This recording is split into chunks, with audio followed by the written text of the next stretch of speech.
So I actually got into research by accident because I wanted to study medicine, and I studied medicine at the beginning. But then in medicine, there is a lot of basic science that we have to learn.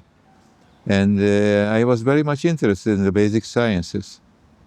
So after I had my courses in basic sciences, I wanted to do some research to see how are discoveries made. And I did it in biochemistry, and it was very interesting. And I thought that by the end of that year, it took just 1 year off, I decided that I want to be a researcher. But I finished my medical school. I even was a doctor for 1 year, an intern. But afterwards, I did a PhD in biochemistry, and I continued in biochemistry. And I got interested in proteins. Proteins are important because they are the machines of the body. And it was known how proteins are made according to the genetic information in DNA, but it was not known how proteins are degraded back to their building blocks. And this protein turnover was not known, and I thought it's important, and I worked on that problem together with my students and with my collaborators, and we discovered the system that targets proteins for degradation. It is called the ubiquitin system because there is a small protein, ubiquitin, that has to be attached to the protein that has to be degraded. And that was very important because it was important in biology to understand many basic processes. Also in diseases, because there are many diseases like cancer that are due to abnormalities in protein degradation. So that was my way to science, and the reason that it was given, that the Nobel Prize was given. And of course, I didn't get it alone. I got it with a team, with my collaborator, Irwin Rose, the late Irwin Rose, and with my graduate student at that time, Aaron Ciechanover, who is also a member of this board.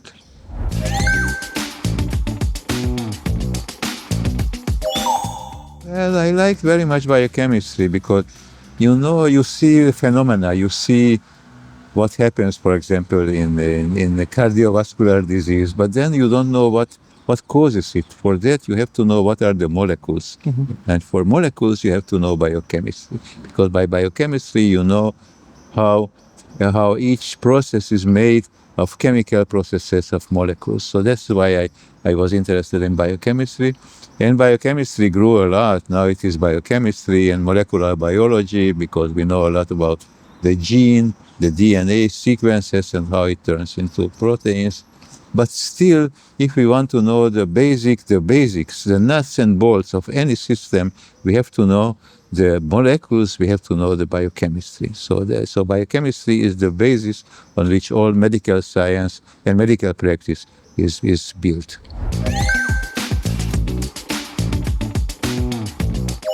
It impacted biochemistry. Now there are thousands and thousands of research papers that are on the ubiquitin system, many different roles in almost every process. And it also impacted the clinical practice. There are now new drugs that are targeted against the ubiquitin system, and they are very effective against certain types of cancers, for example.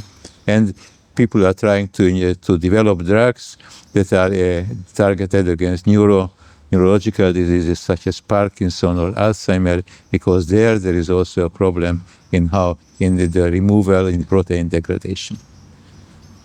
So it had a great impact.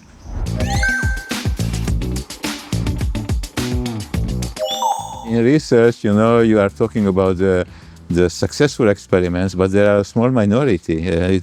People say that if more than 10% of your experiments are successful, then you are repeating yourself. So there is a lot of bumps, a lot of difficulties. But if you have a goal and you want to get to your goal, if it doesn't work this way, then you try to find another way to get there.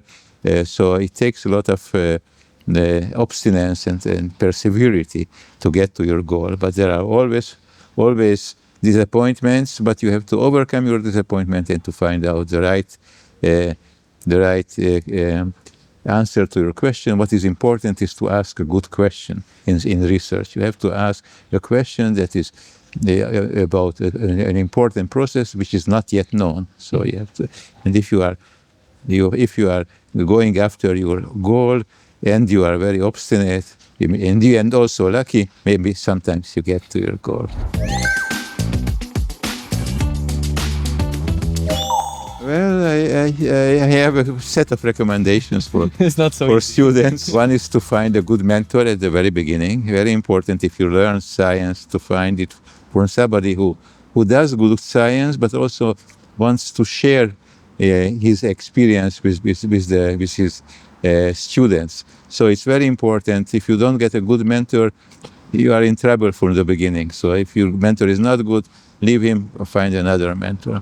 And then to find a good subject for research. So a subject should be not to go with the mainstream. You don't have to go against the mainstream, but not to go with the mainstream, because the mainstream will get you there before you, the big laboratories. So try to find your own niche in an important problem, which is you believe important but not known, and work on your own thing. So I think these are the two major advices that I give to young students.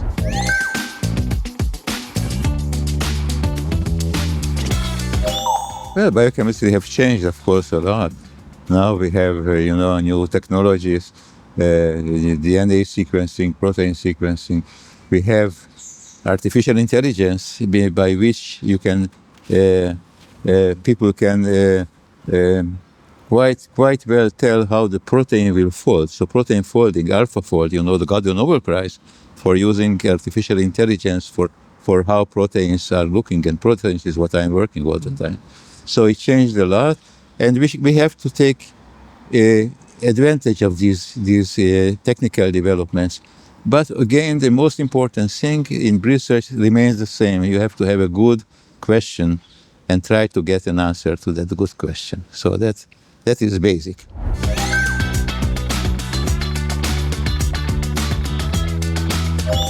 For that, as I say, you need patience, you need perseverance, you need luck. And luck is, I should say, should make a reservation. You have to know when you are lucky. You have to catch your luck. Yeah.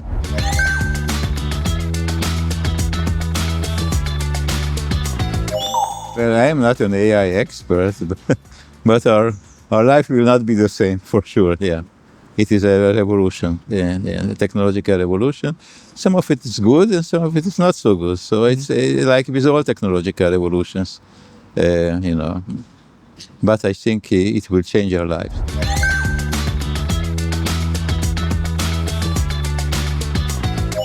Well, as I said, my background is medicine and biochemistry.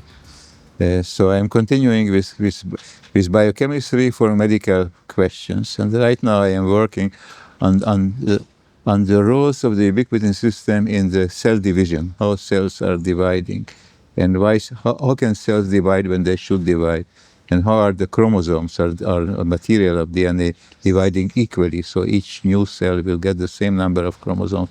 It turns out that the ubiquitin system is involved in that, and I am studying again the biochemistry, the molecules that are involved in it.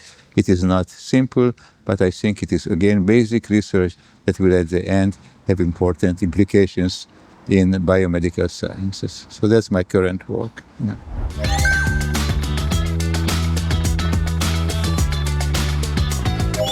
Well, in Parkinson's and Alzheimer's disease, there are abnormal proteins that accumulate in cells in the brain. And usually, abnormal proteins are removed. So proteins have a certain structure, a very delicate structure, which can get bad. The structure, can collapse because they are very delicate. So when it gets bad, usually the protein degradation system removes them. And if it doesn't remove them, the bad proteins can get into the way of the good proteins and can kill the cells. Now, in Parkinson's and Alzheimer's, for reasons that we don't always understand, bad proteins accumulate in certain cells, slowly, but they accumulate in certain cells. So the protein degradation system is not as efficient as usually. And because they accumulate, they kill the cells. So they kill the cells that they in Alzheimer's that are responsible for our memory and for our cognition, and in Parkinson for to prevent trembling in our brain. So if we can increase the efficiency of the degradation of these bad proteins, maybe they will be removed from the brain. So that is the main way in which people are trying to address these problems.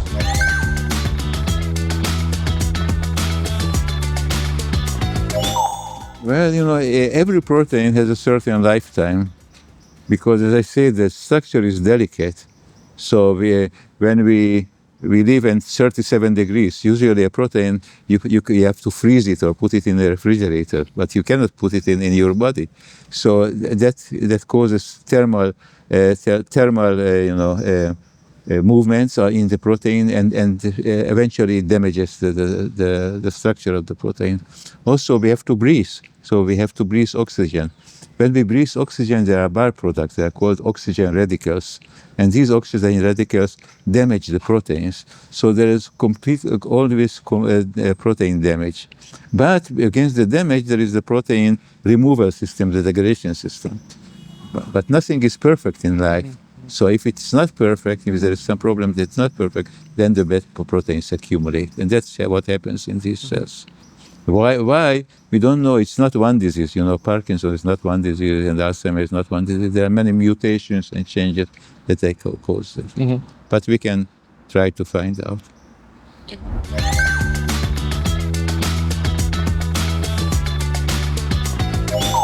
I know the science in Spain for the last 20 years because I am a member of this jury, and I can tell you that it gets better and better. The candidates are getting better and better. They are doing a lot of excellent work, very good science and innovation and original thinking. So I think that the science in Spain is improving all the time. I hope it will continue like that in these difficult times. So that's why I'm happy that actually I'm a member of this jury. The AVRAM prize is actually I think it's Spain's Nobel Prize, and so the most deserving people in different disciplines get it, and these people.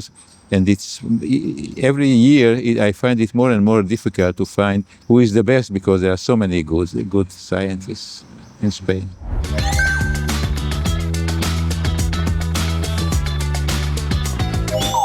Well, I think Spain is doing quite well.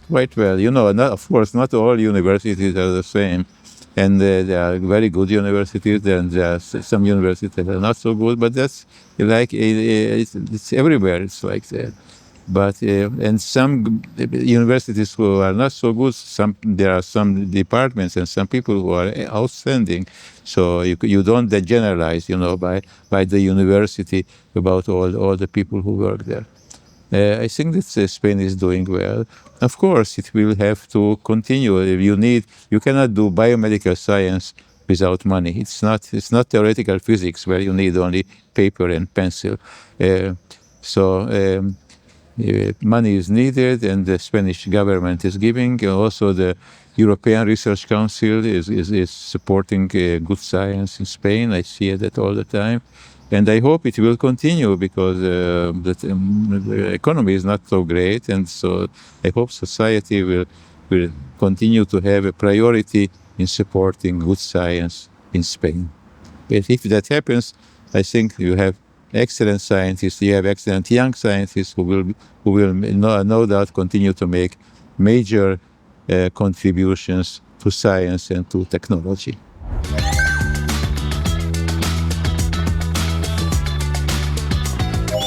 Well, it is known, but it's not as much known. It is a local prize in Spain, so it is not as well known in other countries as it is known in for example, as the Nobel Prize is known.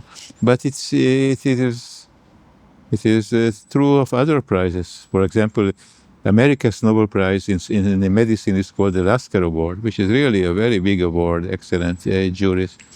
But when I got it, together with my former student, but there was people in Israel were not so much excited about it as they were excited about the Nobel Prize that came later, because everybody knows about the Nobel Prize, and the public doesn't know enough about the other major prizes.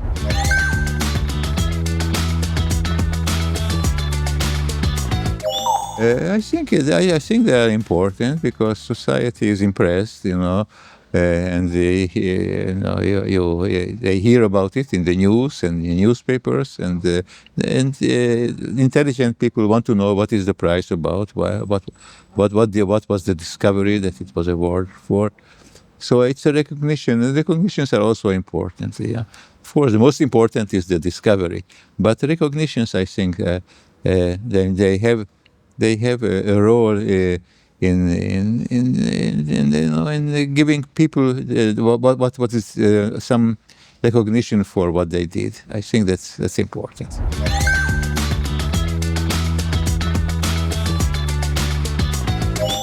Winning the Nobel Prize can be destructive.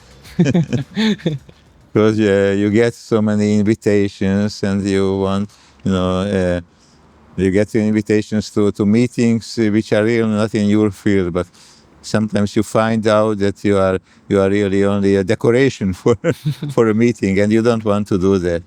So you have to learn to say no, and to continue to work also, because you cannot just travel from one meeting to another meeting. I think that's quite useless. So that's one danger of Nobel Prize.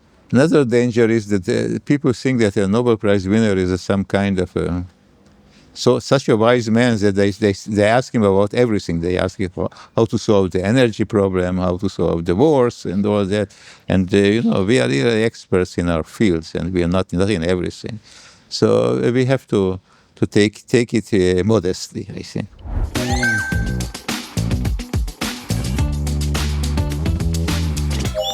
That was a Jewish holiday in Israel, Sukkot. So the university was closed. And we have 4 granddaughters, and we took them to the swimming pool. and that was in October 10th, 2004. So they tried from the Nobel Prize when they decide in the morning, and then they call you at home, but we were not home. So they tried to call to work, but we were not into work. We were in the swimming pool. So they didn't have the cell phone numbers at that time. It came later. I had a cell phone, but you were not giving it to everybody, only to family. So they released the news in the television, in the internet, and we were in the swimming pool with 4 granddaughters. With my cousin called me. You got the Nobel Prize? I said, I don't know about it. So she said, yeah, I heard it on the news. So we went home, but in swimming trunks and everything, and the press was already there, and television crews, so we were not very elegant. So that is the story.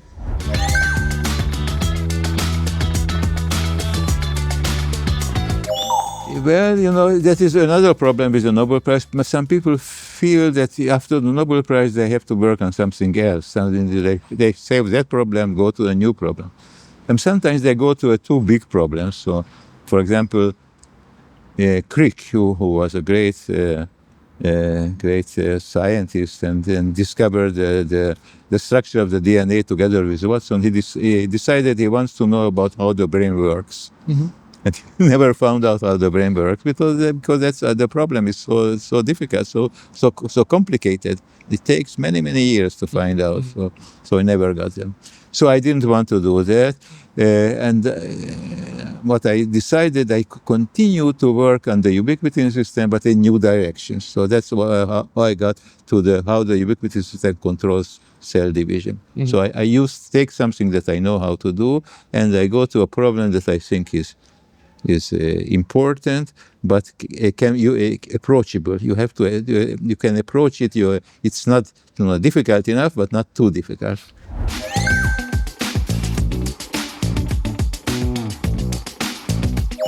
The science community are all liberal, or 90% liberal, and against the government, but we are not succeeding thus far. Hopefully, in next elections there will be a change.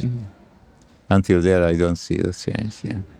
Unless there will be some hopefully a catastrophe for the current government. Yeah. But I don't want to talk about politics.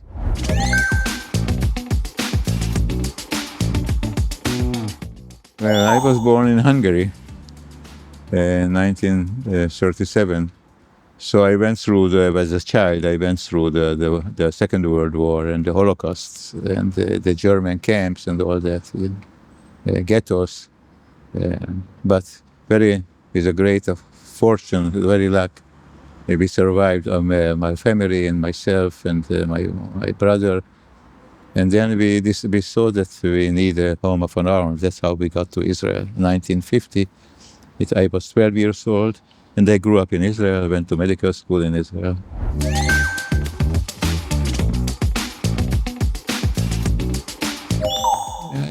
I don't know. Maybe perseverance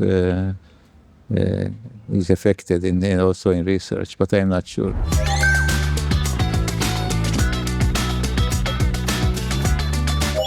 Well, I'm not religious. I'm Jewish, so it's also roots. I have Jewish roots, but I'm not a great believer. I'm afraid. Of course, I have my culture, which is I love literature. I love classical music. I love art. As everybody else.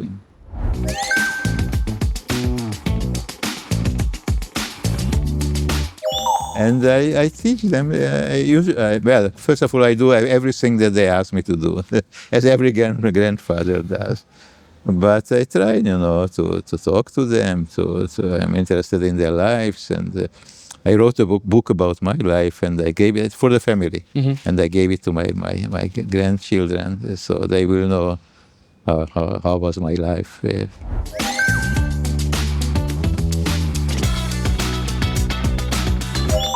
Well, not exactly. Nothing. Nobody is yet in science. But I have two granddaughters. One who finished medical school, and another one that started now medical school. So two go in medicines, and the one that starts now medical school, she may well be a good scientist because she's very inquisitive and very wants to know deep everything what happens. So we'll see.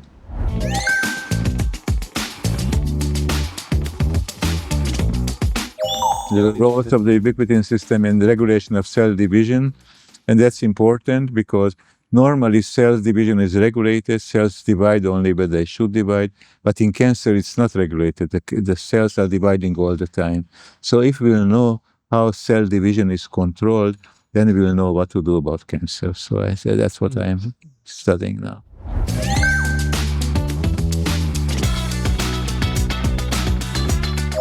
So I explained about cell division, that cells divide when they should divide and they don't divide when they should not divide. For example, cells in our skin, they divide all the time because the upper layer of the skin goes off. Shedding. And cells in the blood are dividing because you make new red blood cells and white blood cells. Cells in the brain don't divide. We have the same cells that we have, that we were born with or developed very early. But so that means that there is a control of cell division. But in cancer, cells are dividing all the time. There is no loss of control of cell division. That's why it makes a mass, a tumor, and then the cells are going to other places, metastasize, and then the new tumors are formed. Mm-hmm. So that's very bad disease. And we have to understand the molecules that control cell division, and there are molecules that tell the cells to stop dividing. It's like a brake of a car, and there are molecules that tell the cells to go ahead. It's like the gas of the car. So you have the brake and the gas, and if you have both of them, then you can stop the car when you want. You can go ahead. So that is the control. So that's what I tell to children and to my mother. That's what cell division is about.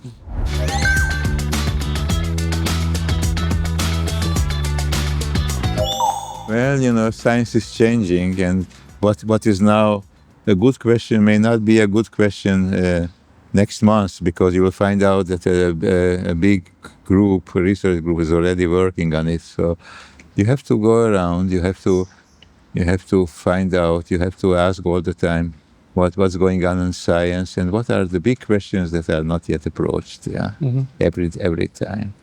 As I said, one big question is how the brain works. I think that's still unsolved. There's a lot of work, a lot of brain science work, but we are not yet in the understanding part.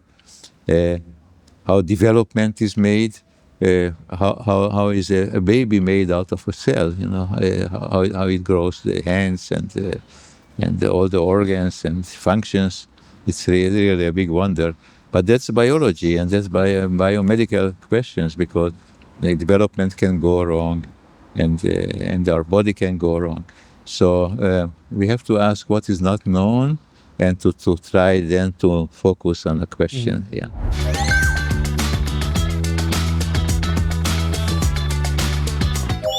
Yeah, but not soon. Not in the next 10 years as they promise. I think 100, maybe more years.